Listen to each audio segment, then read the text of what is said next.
Innal hamdalillah nahmaduhu wa nasta'inuhu wa nastaghfiruh wa na'udzu billahi min shururi anfusina wa min sayyiati a'malina may yahdihillahu fala mudhillalah wa may yudlilhu fala hadiyalah.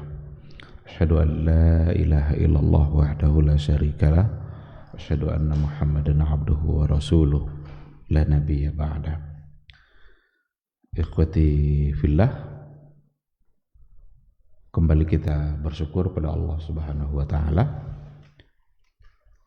pada pagi yang penuh berkah ini. Alhamdulillah kita kembali dibangunkan oleh Allah Subhanahu wa taala. Mudah-mudahan umur yang masih diberikan oleh Allah senantiasa kita gunakan untuk mendulang pahala, mendulang kebaikan yang akan memudahkan hisab kita nanti di yaumul mahsyar. Karena ketahuilah, apapun yang kita lakukan semua ada catatannya. Amal baik dicatat oleh malaikat Allah, dan amal buruk dicatat pula oleh malaikat yang ditugaskan oleh Allah Subhanahu wa taala. Tidak ada satupun yang luput dari catatan itu. Nah, oleh karena itu, seandainya kita tidak berbuat baik, maka kemungkinan besar kita akan berbuat salah. Oleh karena itulah, perbanyaklah kebaikan, dan apapun yang kita lakukan dalam kehidupan kita ini, niatkan segala-galanya semata-mata untuk menunjukkan ketaatan dan ketundukan kita kepada Allah Azza wa Jalla. Jangan pernah lupa untuk bersalawat dan salam untuk Rasulullah sallallahu alaihi wasallam. Allahumma salli ala Muhammad wa ala ali Muhammad. Sosok figur yang telah mengorbankan segala-galanya untuk menyampaikan risalatul Islam, sebuah risalah yang memberikan kebahagiaan yang hakiki, sebuah risalah yang akan membawa kita kepada jalan keselamatan. Kebahagiaan itu tidak hanya di dunia, tapi yang lebih penting adalah membawa kepada kebahagiaan kita di akhirat kelak. Barang siapa yang mencoba untuk mencari jalan lain selain dari apa yang sudah diajarkan dan disampaikan oleh Rasulullah sallallahu alaihi wasallam, maka pasti akan tidak diterima, pasti akan ditolak. Tidak hanya sekedar ditolak, di akhirat kelak dia akan menjadi orang yang merugi. Mudah-mudahan kita semua bisa membuktikan cinta kita kepada Rasul, bisa membuktikan rindu kita kepada Rasulullah sallallahu alaihi wasallam, dan dengan demikian mudah-mudahan kita bisa mendapatkan syafaatnya di yaumul mahsyar. Yauma la yanfa'u malun wala banun illa man atallaha biqalbin salim. Ikhwati fillah, a'azani Allahu wa iyyakum. Kembali pada pagi hari ini kita akan melanjutkan kajian tauhid kita. Masih tersisa 2 poin yang berkaitan dengan anwa'ul ibadah, bentuk-bentuk ibadah yang semuanya harus kita serahkan, harus kita lakukan karena Allah Subhanahu wa ta'ala. Pada subuh kemarin yang terakhir yang kita bahas, bentuk ibadah yang harus selalu kita lakukan hanya karena Allah dan untuk Allah, itu adalah al-istighatsah, talabul ghauts, memohon perlindungan, memohon keselamatan pada saat kita mengalami kesusahan atau kesulitan. Tidak ada tempat kita memohon, tidak ada doa yang bisa kita sampaikan kecuali hanya kepada Allah Subhanahu wa ta'ala. Kalau seandainya kita mencoba untuk meminta keselamatan dari selain Allah, dari sesuatu yang memang tidak akan bisa memberikan keselamatan itu, maka akan terjebak kepada perbuatan syirik, dan perbuatan syirik itu adalah perbuatan yang sangat dibenci oleh Allah Subhanahu wa ta'ala.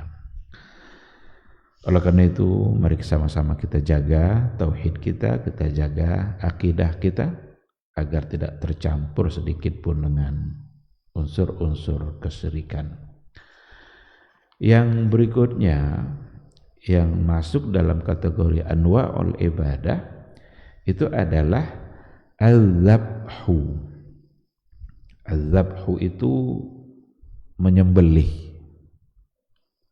hewan. Ada dua istilah untuk menyembelih itu sebenarnya. Yang istilah umum itu adalah az-zabhu. Menyembelih hewan itu diistilahkan dengan az-zabhu. Tapi ada nanti istilah khusus untuk menyembelih onta. Kalau menyembelih onta itu an-nahr.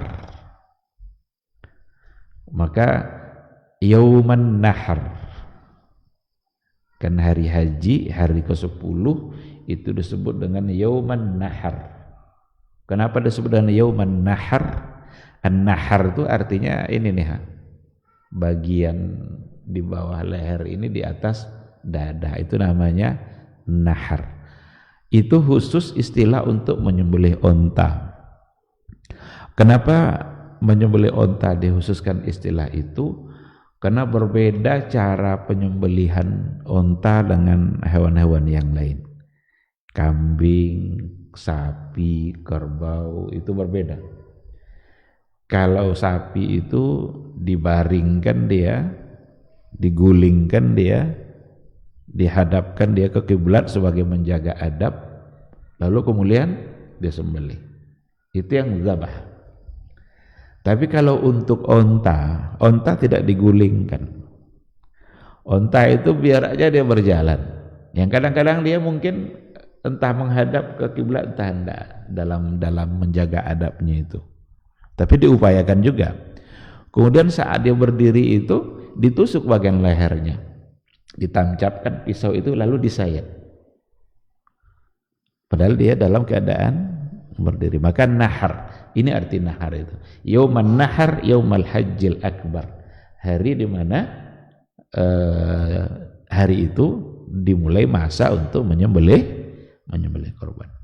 Tetapi ketika dikatakan az-zabhu di sini, itu masuk nanti istilah menyembelih secara umum, di mana penyembelihan itu harus dilakukan niatnya adalah karena Allah atau menyebut nama Allah Subhanahu wa ta'ala.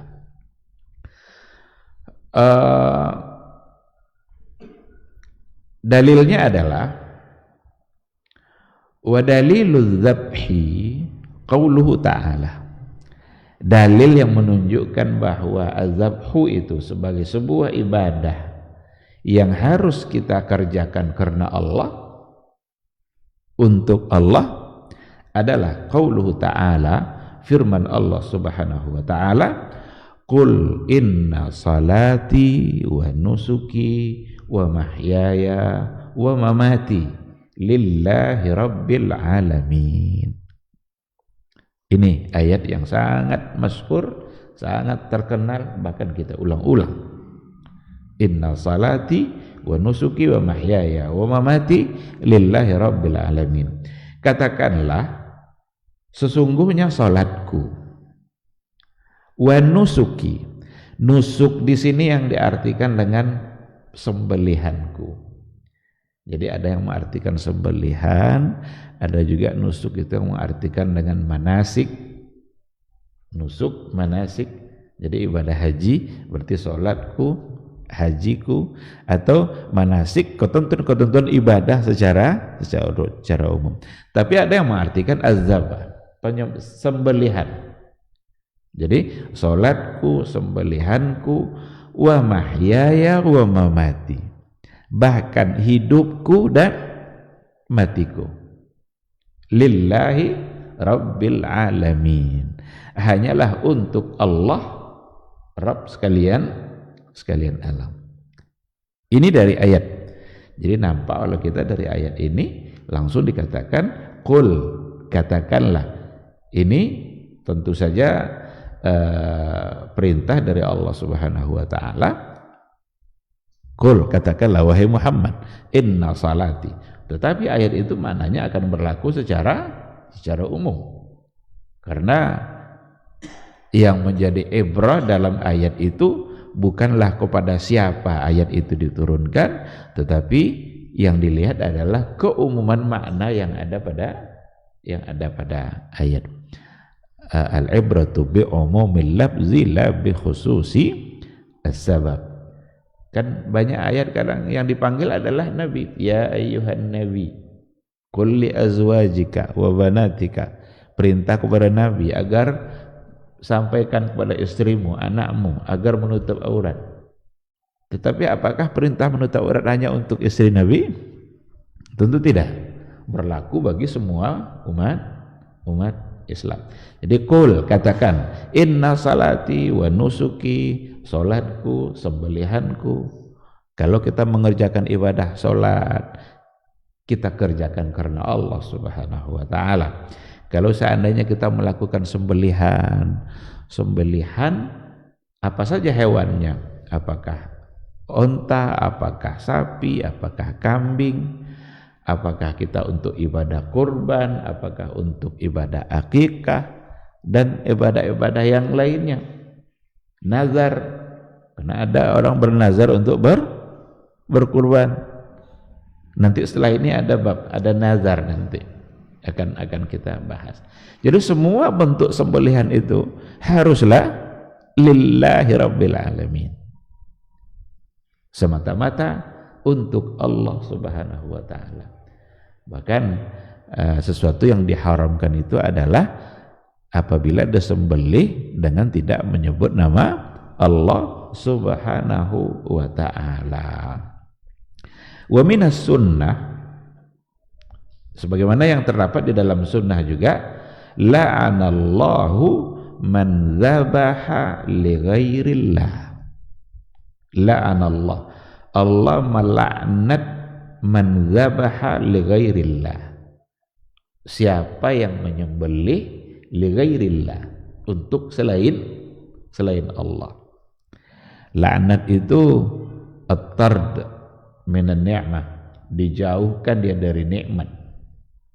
Jadi kalau seandainya Allah yang melaknat, berarti Allah menjauhkan dia dari nikmat. Dan mau dapat nikmat dari mana lagi? Karena yang memberikan nikmat itu yang sudah menjauhkan dia. Maka betapa celakanya kehidupan seseorang kalau sudah mendapatkan laknat dari Allah. Siapa contohnya? Iblis. Iblis itu nyata-nyata tegas dalam Quran, dalam hadis bahwa Allah melaknatnya. Itulah sebabnya kata-kata laknat tidak boleh begitu mudah untuk kita ucapkan. Jangan bermudah-mudah untuk mengucapkan kata laknat kepada saudara-saudara kita. Karena nanti kalau seandainya dia ternyata tidak pantas untuk disebutkan laknat, laknat akan kembali kepada yang menyebutkannya. Nah, tetapi ada yang nyata-nyata sudah disebutkan secara umum kata laknat itu untuk orang-orang tertentu, seperti iblis atau al-Yahud. Orang-orang Yahudi itu nyata-nyata sudah ada ungkapan kata-kata laknat juga. Ada lagi la'ana Rasulullah sallallahu alaihi wasallam al-muhallila wal muhallila la. Rasul melaknat, berarti mendoakan agar jauh dari nikmat Allah. Siapa itu? Al-muhallil wal muhallalalah, pelaku praktek nikah tahlil. Nikah tahlil itu menikahi seorang perempuan tidak dengan niat menikah untuk dijadikan istri, tapi niatnya adalah untuk menghalalkan kembali perempuan itu kepada suami pertamanya karena sudah 3 kali cerai. Jadi kalau sudah 3 kali cerai kan tidak boleh langsung rujuk itu. Harus si perempuan ini nikah dulu dengan laki-laki yang lain. Cerai dia dari suami keduanya, habis masa iddah, barulah halal kembali bagi suami pertama. Sekarang ada yang mengakalinya, dan ternyata sudah ada pada masa Rasul. Apa bukti sudah ada pada masa Rasul? Ada hadisnya. Kalau sudah ada hadisnya berarti ada fenomena seperti itu tergambar. Jadi Rasul melaknat praktek nikah seperti itu. Ada seorang laki-laki, mungkin dia dibayar oleh suami pertamanya, dia meminta agar menikahi mantan istrinya itu, lalu hanya semalam bersama dia, besok dia harus ceraikan kembali. Nah, niat nikah seperti itu sekedar menghalalkan, maka muhallil wal muhallal, dan itu ternyata sesuatu yang tidak boleh. Karena ada niat yang salah dalam perbuatan yang baik. Nikah kan perbuatan yang baik, tetapi niatnya yang salah. Nah, disinilah perlunya kita memperhatikan niat kita. Perlu kita memperhatikan apa yang ada pada hati kita. Karena niat kita itu, tujuan kita melaksanakan itu nanti berpengaruh pada tindakan-tindakan kita. Kan ada kaidah-kaidah, ada mengatakan al-maqasidu wal ma'ani, ada maqasid dan ma'ani mu'tabara fit tasarrufat. Itu harus dipertimbangkan, menjadi pertimbangan dalam tindakan-tindakan kita. Dalam masalah muamalah kebanyakannya kaidah tadi, tapi juga akan masuk pada hal-hal yang bersifat ibadah. Nah, jadi ada kata, kalau dalam hadis ini kembali kepada hadis kita, la'anallahu man dzabaha li ghairillah. Allah melaknat orang yang menyembelih dengan tujuan bukan untuk Allah Subhanahu wa ta'ala. Kalau dalam ayat hurrimat alaikumul maitatu waddamu walahmul khinzir wa ma uhilla bihi li ghairillah. Allah mengharamkan ada bangkai, ada darah, ada daging babi. Darah itu haram, tak boleh untuk dimakan. Dan wa ma uhilla bihi li ghairillah, dan sesuatu yang disembelih li ghairillah, tidak karena Allah, tidak menyebut nama Allah, maka dalam sembelihan ada nama Allah yang disebut. Bismillahi Allahu Akbar. Dalam sembelihan kan seperti itu, Bismillahi Allahu Akbar, punya ibadah kurban, sebutkan nama Allah lalu kemudian disembelih. Ada banyak masalah yang terkait dengan persoalan sembelihan ini kalau kita hubungkan dengan kajian-kajian kontemporer.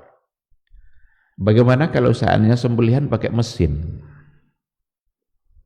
dan yang disembelih sekali sembelih itu banyak ayam umpamanya. Kalau ada ribuan ekor ayam yang mau disembelih, kalau disembelih satu persatu, oke. Bismillah Allahu Akbar, Bismillah Allahu Akbar. Sekarang sembelihannya pakai alat, pakai mesin. Gimana cara membaca bismillahnya? Mesin tidak bisa membaca bismillah. Biasanya alat itu kan ada tombol-tombol yang dipencet. Setiap kali pencet gini, maka tersembelihlah sekian puluh ekor sekali pencet.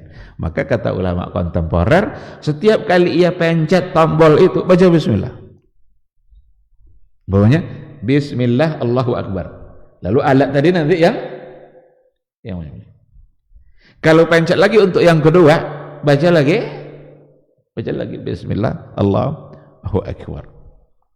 Karena zaman canggih, zaman semakin canggih, ilmu pengetahuan berkembang. Tidak bisa kita bendung kemajuan ilmu pengetahuan seperti itu. Nah, karena kita tidak bisa bendung, Islam agama terakhir harus mampu memberikan jawaban. Kalau tidak bisa memberikan jawaban, kalau dikatakan nanti tidak halal, jangan-jangan yang kita makan selama ini tidak halal. Karena yang menyembelih mungkin halal. Atau daging impor umpamanya, yang juga kebanyakan mereka sudah menggunakan alat-alat yang canggih dalam sembelihan. Oleh karena itu, pada setiap penggunaan alat tadi, meskipun sekali disembelih nanti mungkin puluhan atau oleh satu kali pencet tadi, tapi baca sebut nama Allah Subhanahu wa ta'ala. Gimana kalau yang mencetnya tidak muslim? Kalau kita tahu, berarti jangan makan. Tapi kalau tidak tahu, kita ini kira-kira kita beli daging di pasar itu kira-kira baca enggak bismillah? Yang jelas kalau di pasar-pasar kita otomatis dia adalah, insya Allah dia adalah muslim. Walaupun tidak menutup kemungkinan mungkin ada yang pedagang yang tidak muslim. Tetapi bisa kita kembali kepada apa yang pernah terjadi pada Aisyah ketika mendapatkan hadiah daging dari seseorang yang Aisyah tidak tahu apakah itu dibacakan nama Allah, disebut nama Allah atau tidak. Lalu kata Rasul, sebut nama Allah pada saat memakannya. Tapi kalau sudah pasti kita bahwa hewan itu disembelih tidak menyebut nama Allah, jangan makan. Atau kalau pasti hewan itu disembelih untuk sesembahan, berarti tujuannya bukan untuk Allah Subhanahu wa ta'ala. Kan banyak itu kejadian-kejadian, peristiwa-peristiwa atau tradisi-tradisi dengan menyembelih hewan lalu kemudian kepalanya mau disumbangkan ke laut mana atau mau dilemparkan mungkin ke kaki bukit mana agar selamat dari ancaman-ancaman bencana. Kan banyak orang yang kurang menggunakan akalnya tanpa menyadari bahwa itu perbuatan yang syirik.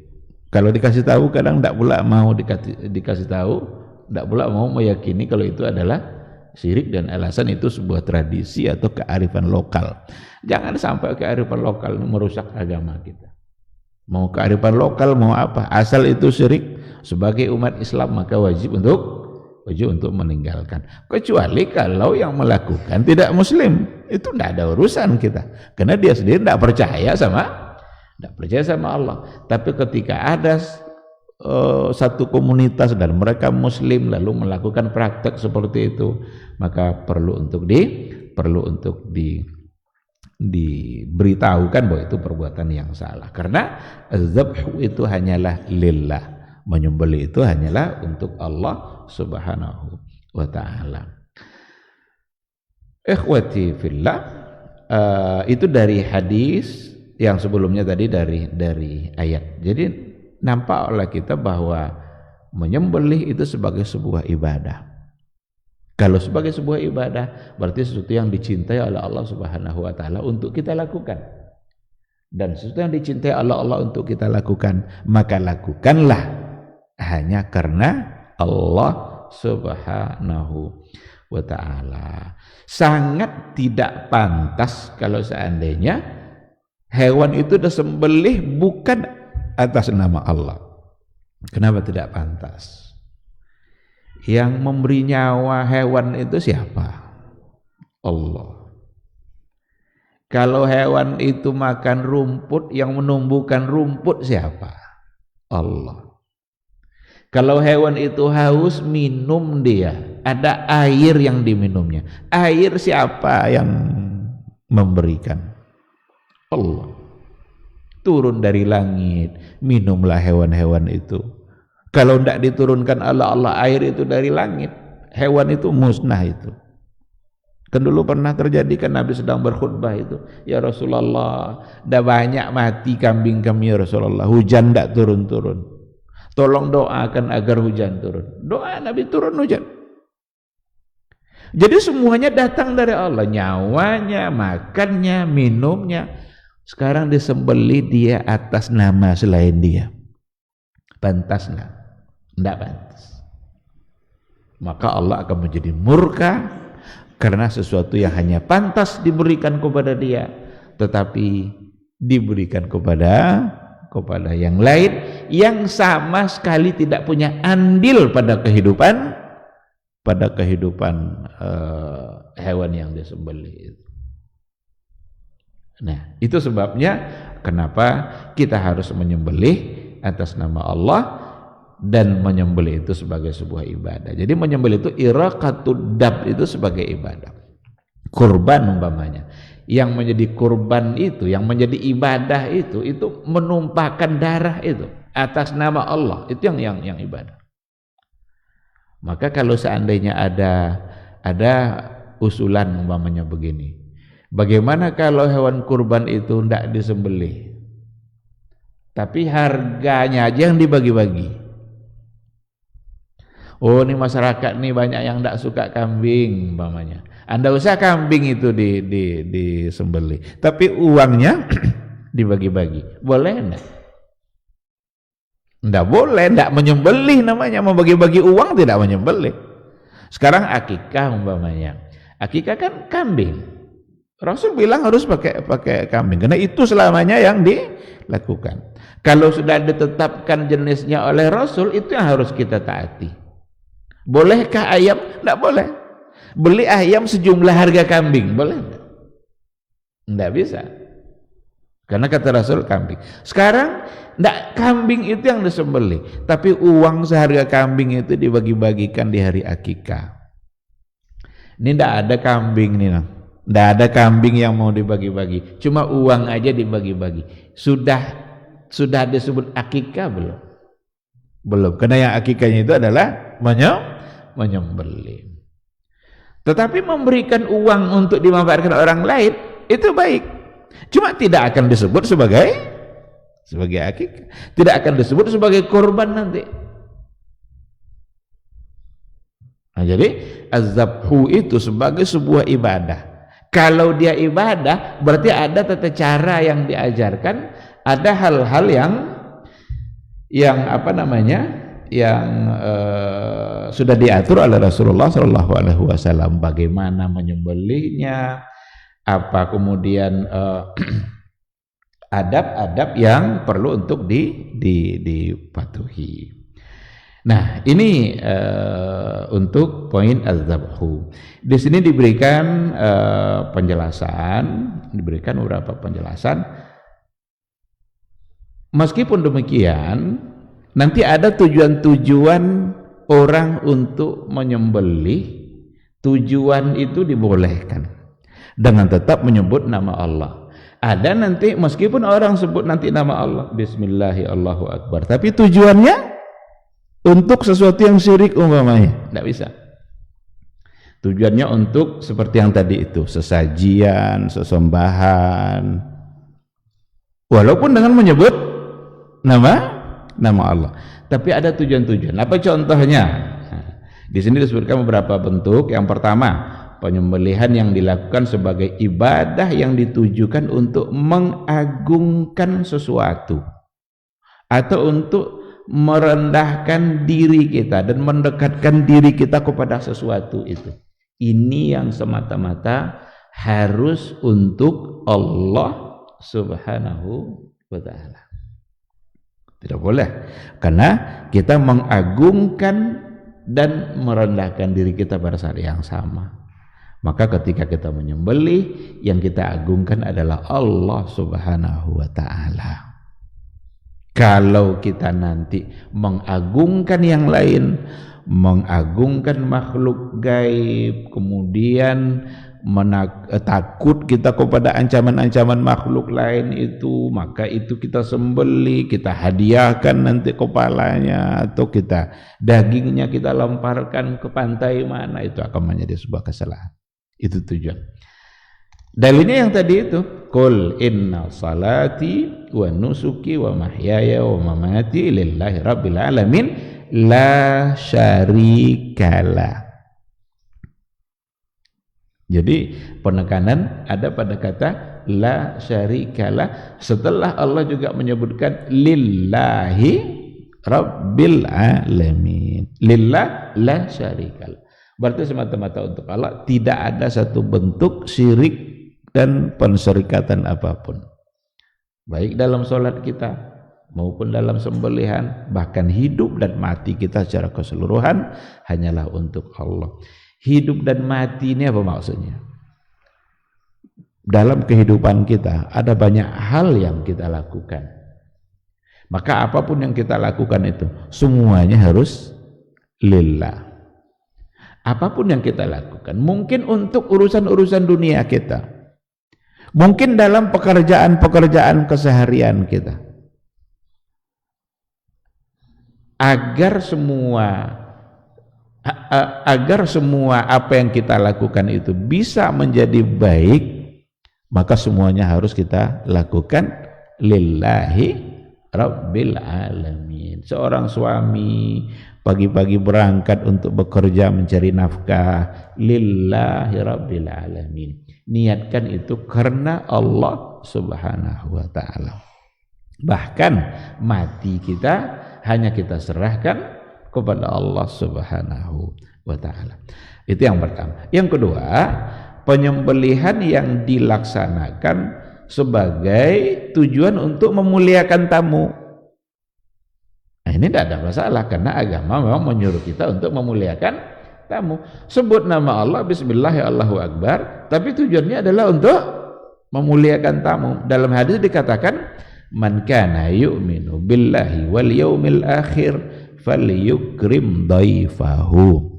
Barang siapa yang beriman kepada Allah dan hari akhir, maka hendaklah dia memuliakan tamunya.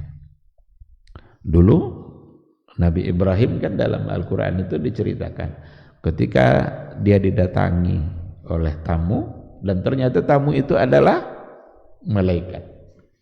Lalu Nabi Ibrahim menyembelih hewan. Nabi Ibrahim itu terkenal orang yang sangat pemurah. Satu orang tamu disembelih satu ekor kambing. Satu orang tamu satu ekor kambing. Sampai pada akhirnya dia diuji untuk menyembelih anaknya yang bernama Ismail. Datanglah tamu tadi, sembelih kambing lalu disadarkan. Ternyata tamu itu tidak menyentuh sedikit pun hidangan yang disediakan oleh Nabi Ibrahim. Baru dia katakan, jangan takut, kami ini adalah utusan Allah untuk memberitahukan bahwa kamu akan mendapatkan anak. Ada namanya Ismail, nanti setelah Ismail ada yang akan mendapatkan Ishak. Nah, maka kalau tujuannya untuk itu tidak mengapa. Sebut nama Allah lalu punya tujuan. Nah, bahkan ada tujuan-tujuan seperti untuk diperjualbelikan. Yang namanya sembelihan, meskipun tujuannya nanti untuk diperjualbelikan, itu kan untuk keuntungan dia akan mendapatkan untung karena dijual nanti. Kalau harga 1.500.000, dia ingin mendapatkan untung nanti mungkin yang akan dia dapatkannya menjadi 2 juta umpamanya. Tidak apa-apa, silakan, itu tujuan seperti itu. Tapi sekali lagi adalah dengan menyebut nama Allah Subhanahu wa taala. Jadi ketika ada variasi dalam tujuan menyembelih, kegunaan menyembelih, untuk apa dia sembelih, maka itu bisa saja asal tetap menyebut nama Allah. Yang tidak boleh itu adalah ketika tujuannya untuk mengagungkan atau untuk memuliakan sesuatu yang seperti makhluk gaib dan lain sebagainya. Karena dia akan merendahkan diri dia, nanti takut dia kepada selain Allah Subhanahu wa taala. Dan dibuktikannya rasa takutnya itu dengan cara menyembelih agar terhindar dari berbagai macam bentuk ancaman-ancaman yang dia anggap itu datang dari makhluk gaib, atau dengan tujuan-tujuan tertentu agar mendapatkan nikmat, umpamanya agar tanaman kita di tahun ini tumbuh subur, Dia sembelih ini atas nama itu, karena dia menganggap bahwa subur tidak suburnya tanaman itu adalah karena ada kekuatan selain Allah Subhanahu wa ta'ala. Maka itu juga akan merupakan satu perbuatan yang masuk dalam kategori syirik. Hindarkan. Baik, ini untuk poin yang az-zabhu. Yang berikutnya an-nazar.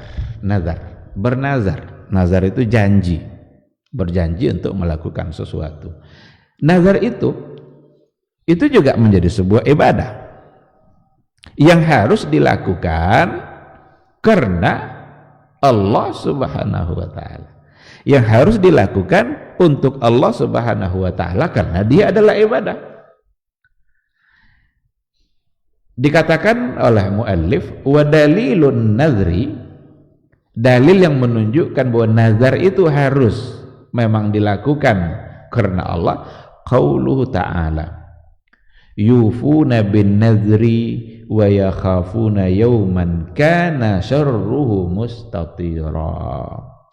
Kata Allah, mereka menunaikan nazar dan takut akan suatu hari yang nanti di hari itu siksanya merata. Mustatira. Kana syarruhu mustatira. Siksanya merata di mana-mana.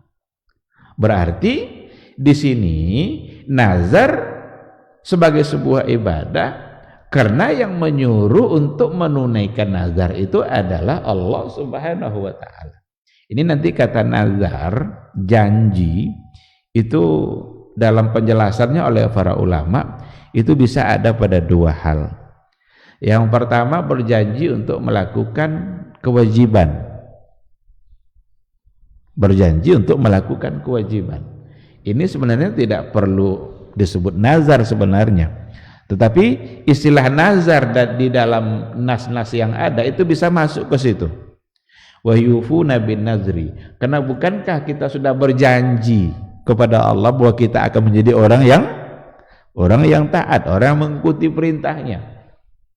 Berjanji untuk sholat zuhur, berjanji untuk berzakat kalau seandainya nanti dia sudah sampai nisabnya. Nazar seperti itu memang menjadi sebuah kewajiban harus untuk ditunaikan. Ndak pun dia bernazar, ndak pun dia sebut-sebut, karena memang itu sudah menjadi satu kewajiban. Jadi ndak perlu lagi sebenarnya saya berjanji nanti siang akan sholat zuhur. Emang harus sholat zuhur. Tetapi dalam nas-nas yang ada kata nazar bisa masuk ke situ. Maka wa yufuna bin nazri, dan mereka menunaikan nazar. Itu yang pertama. Tapi ada nanti poin yang kedua, itu yang menjadi fokus pada nazar sebenarnya. Nazar pada poin yang kedua adalah berjanji untuk melakukan atau mewajibkan sesuatu yang tidak wajib. Jadi dia mewajibkan sesuatu yang tidak wajib pada diri dia. Nah, ini diantara penjelasan yang bisa kita temukan dalam buku-buku itu menurut para ulama hukumnya makruh. Enggak dianjurkan kita bernazar sebenarnya.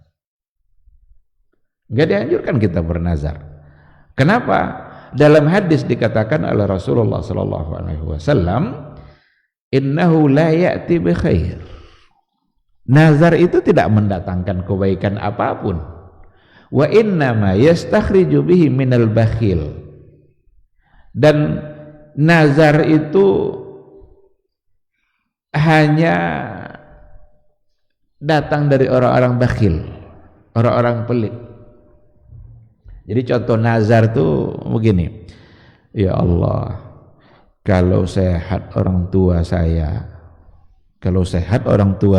ya Allah, saya akan berinfak ke masjid 50.000. Berarti dia mewajibkan dirinya untuk berinfak 50.000 kalau orang tuanya sehat.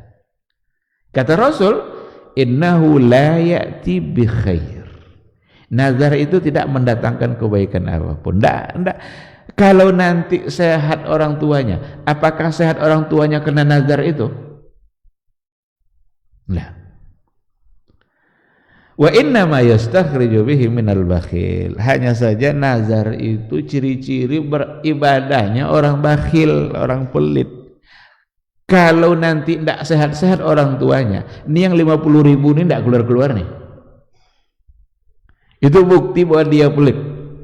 Kapan keluar yang 50 nih? Kalau sehat. Kalau tidak sehat-sehat, tidak keluar-keluar. Maka yastakhriju bihi minal bakhil. Ciri-ciri beribadahnya orang bakhil. Maka ulama mengatakan makruh. Cuma kalau sudah terucap, meskipun hukumnya makruh, hukum makruh itu bernazarnya, bukan membayar nazarnya. Membayar nazarnya hukumnya tetap wajib. Dengan catatan nazarnya itu adalah pada sesuatu yang bernilai ibadah. Jadi kalau nazarnya untuk tidak yang beribadah, ya tidak perlu ditaati. Bernazar dia tidak makan 3 hari, buat apa? Itu namanya menyiksa diri. Kalau sehat orang tua saya nih, saya bawa jalan-jalan ke Cina umpamanya, buat apa? Jangan sampai sana dapat dosa. Sehat dapat dosa. Tapi kalau sehat dia, saya bawa umroh, itu kan ibadah. Kalau untuk ibadah wajib laksanakan. Dulu ada di antara sahabat yang bernazar, isi nazarnya itu jalan kaki dari Madinah ke Mekah untuk tawaf. Jadi bernazar dia jalan kaki.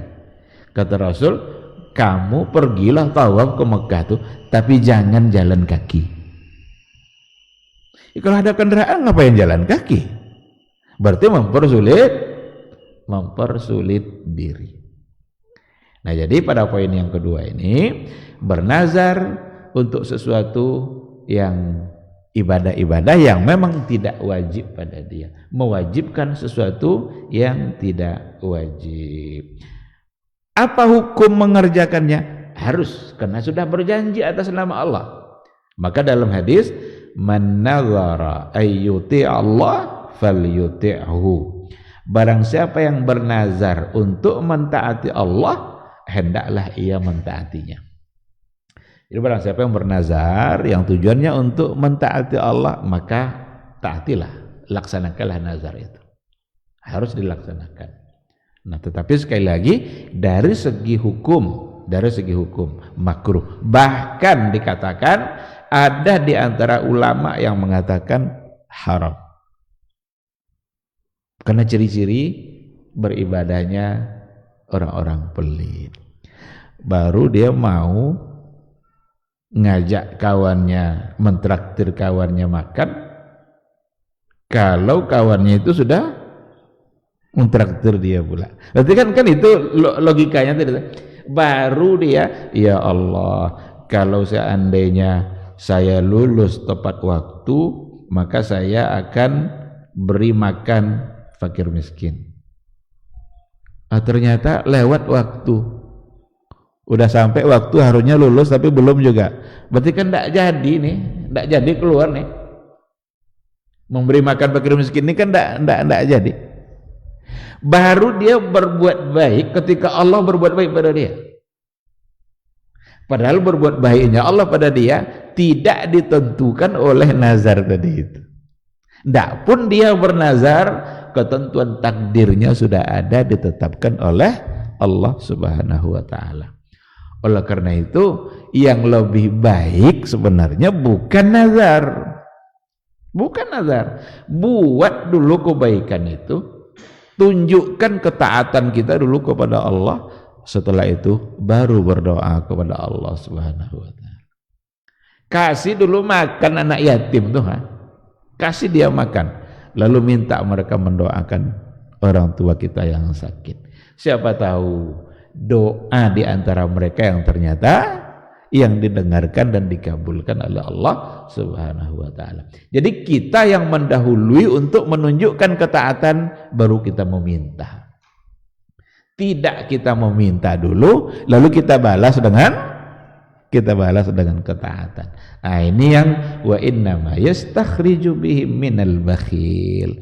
Sesungguhnya hal-hal yang seperti itu hanyalah dari orang-orang yang bakhil. Nazar itu keluar dari orang-orang yang bakhil.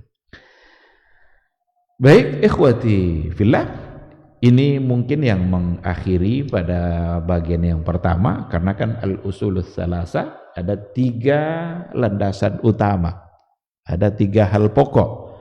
Yang pertama adalah ma'rifatullah.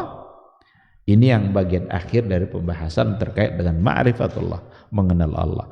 Nanti insya Allah kita akan masuk pada usul yang kedua, ma'rifatuddin, mengenal agama Islam. Nah, baru nanti yang ketiganya ma'rifatun nabi atau ma'rifatur rasul, mengenal rasul. Jadi itulah usul salasa itu. Kenali Allah, kenali agama, dan kenali nabi.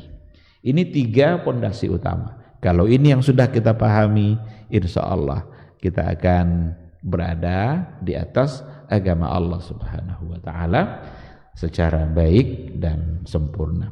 Wallahu subhanahu wa ta'ala alam. Mungkin ini sampai di sini aja untuk pagi hari ini. Seandainya ada yang mau dipertanyakan, didiskusikan, dipersilakan. Ya, silakan. Yang keterangan yang apa tadi ulang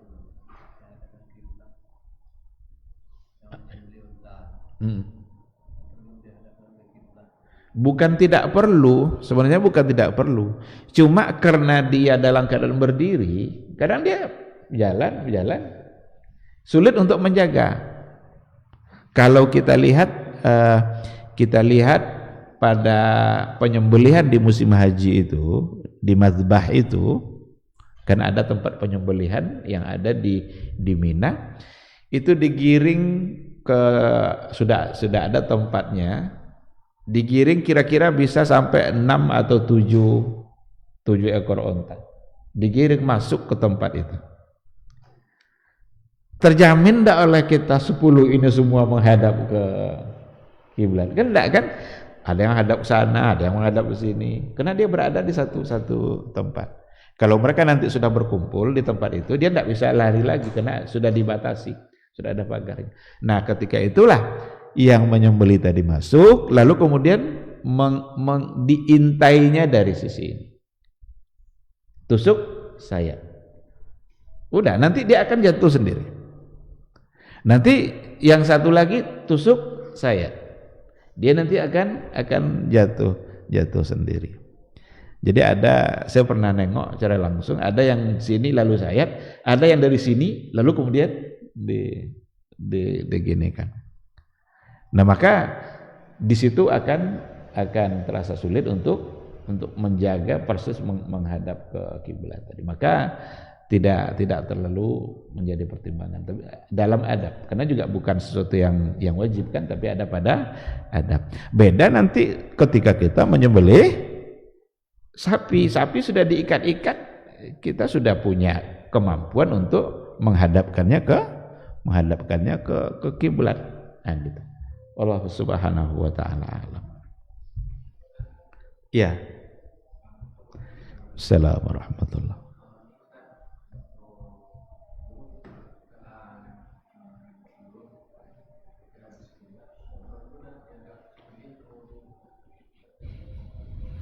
Iya. Itu juga bagian dari permasalahan yang dibahas oleh para ulama. Kalau ada orang yang ahli dalam tembak-menembak, benar-benar ahli itu maksudnya diintai leher, kena leher, bukan nanti diintai leher, kena kaki ya. Itu sembelihan yang dari tembakan seperti itu, dengan cara itu bisa sah. Jadi sebelum dia tembak itu, dia baca bismillah, Allahu Akbar, lalu dia tembak, jatuh burungnya, jatuh hewan yang ditembak tadi, lalu dia mati oleh tembakan itu. Harus yakin mati oleh tembakan. Rusa umpamanya, rusa kan lari dia, sekarang ditembak dia, kena umpamanya, mati dia, maka itu bisa menjadi sah. Tetapi di sini ada pembahasan oleh para ulama. Jangan ada sesuatu yang membuat kita ragu bahwa matinya bukan oleh tembakan. Contoh, dia tembak burung yang memang halal untuk dimakan, ditembak, jatuh burung itu di atas air, jatuh di atas air, oleh para ulama jangan makan. Kenapa demikian? Dikhawatirkan matinya bukan oleh tembakan tapi tenggelam, maka dia bangkai. Atau jatuh burung itu, dikejarnya, nampak oleh dia di situ anjing yang mulutnya berlumuran darah. Jangan-jangan matinya bukan karena tembakan tapi karena gigitan anjing. Nah, itu ada dalam buku fikih itu. Nah, oleh karena itu jangan sampai ada nanti sesuatu yang membuat kita ragu bahwa matinya bukan karena tembakan. Tapi kalau memang karena tembakan itu, maka bisa halal, bisa sah. Wallahu a'lam. Ada lagi?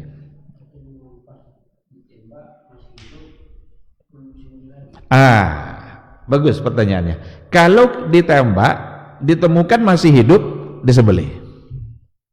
Karena kita masih bisa untuk menyembelihnya. Sama dengan pembahasan kalau yang terakhir tadi itu, sama dengan pembahasan kalau kita temukan di dalam janin hewan yang disembelih ada anak. Kita sembelih korban sapi umpamanya, ternyata di dalam rahimnya ada anak, ada janin. Sekarang halal enggak itu dimakan? Bolehkah dimakan atau tidak? Ada hadis zakatul janin zakatu ummi. Sembelihan janin itu terwakili oleh sembelihan induknya. Maka secara hukum boleh sebenarnya untuk dimakan. Karena sembelihan janin itu terwakili oleh sembelihan induknya. Tetapi kalau seandainya dibongkar perutnya masih nampak dia bergerak gini, harus disembelih. Kalau tidak disembelih berarti ini bangkai, jangan dimakan. Itu yang perumpamaan yang tadi itu. Jadi kalau sudah mati dia, maka terwakili oleh sembelihan induknya. Hadisnya yang tadi itu, zakatul janin zakatu ummi. Wallahu subhanahu wa ta'ala.